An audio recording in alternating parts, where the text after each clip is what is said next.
Welcome to another story presentation from Read Me a Story Inc., located on the web at readmeastoryinc.com. The Clever Thief by Sophie Masson.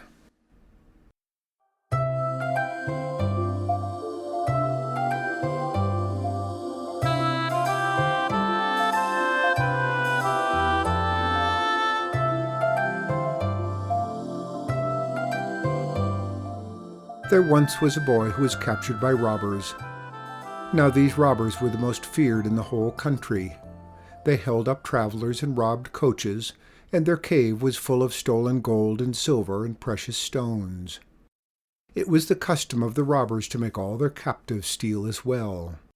In this way, the robbers kept adding new members to their gang, because no one ever dared to refuse.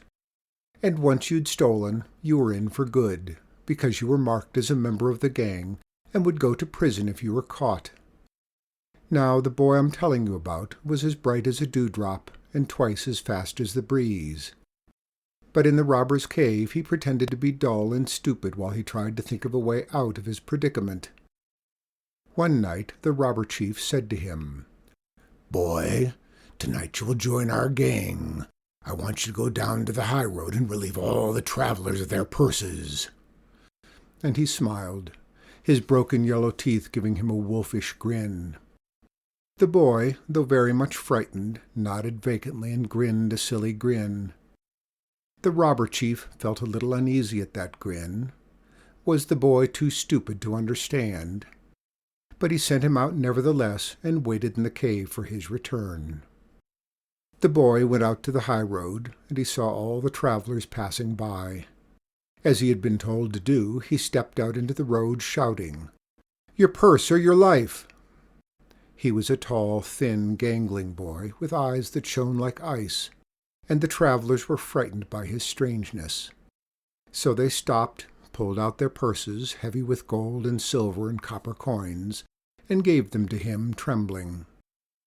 He opened the purses, tipped out all the money into the travelers' palms, and took the empty bags, saying, "My chief has told me he wants your purses." Then he gave a grin as empty as an abandoned house. The travelers didn't wait to hear more. They bolted, taking their money with them, full of their good fortune. So the boy went back to the cave, loaded with silk and leather and cotton purses, some new, some old, some large and some small. And he said to the robber chief, "Master, here are the purses you wanted," while he grinned his silly grin. "Fool!" the robber chief called out, pale with rage. "Fool! I didn't want just their purses. I wanted their money as well." "Oh," the boy said, and his face drooped at the corners, as if he were sorry for what had happened. Inside his bright, quick heart, though, a smile danced and sparkled. The robber chief contained himself with difficulty. Then he said, "Tomorrow night you will go out again, and this time, boy, I want you to get all of their change. Do you hear me? All of their change, boy." The boy nodded eagerly, his eyes seeming as dull as dirty water. Again the robber chief felt uneasy, but he thought that surely no one could be as stupid as that a second time. So the next night the boy went out again to the high road. Again he stepped into the road, calling out, "Your change or your life! Your change or your life!" And his tall, thin shape, ghostly in the moonlight, made travelers uneasy and frightened. So they stopped and pulled out their purses, heavy with gold and silver and copper coins. The boy carefully emptied the purses, counted out the copper coins, and put them into his large pockets. Then, just as carefully, he returned all the gold and silver coins to the travelers' purses and handed them back.